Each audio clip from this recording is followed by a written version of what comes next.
there is, in the recent period particularly, an increasing shaping of education from the early ages towards passing examinations. That can be, taking tests can be of some use, both for the person who's taking the test, see what I know and where I am, what I've achieved, what I haven't, for instructors, what should be changed and improved in developing the course of instruction. But beyond that, they don't really tell you very much. I mean, I know for many, many years I've been on admissions committees for entry into an advanced graduate program, maybe one of the most advanced anywhere.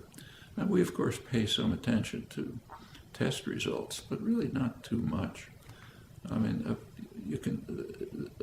a person can do magnificently on every test and understand very little.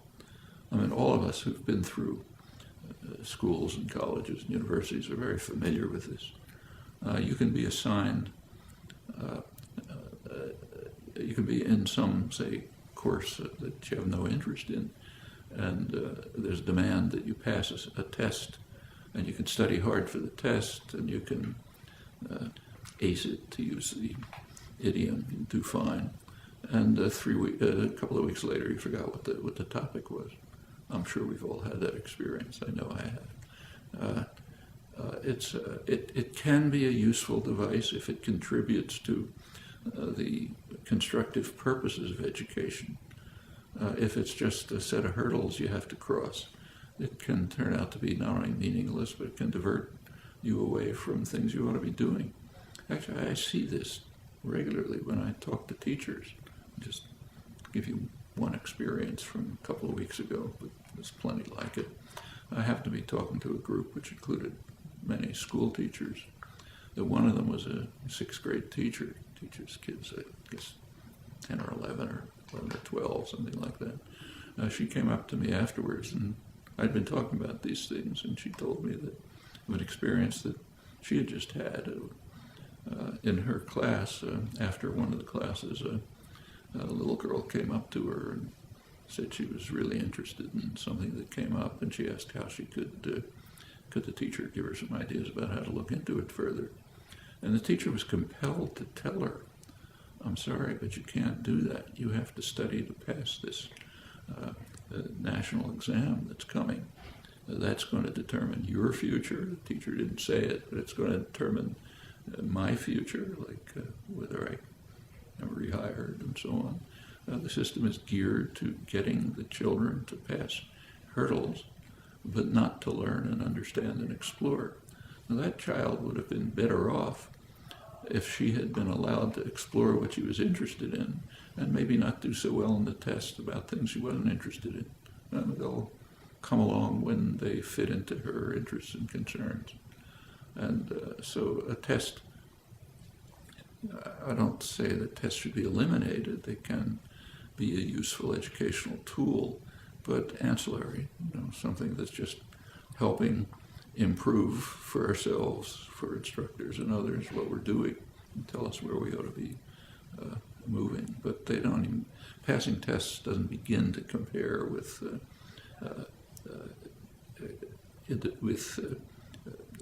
searching and inquiring and into pursuing topics that engage us and excite us. That's far more significant than passing tests. And in fact, if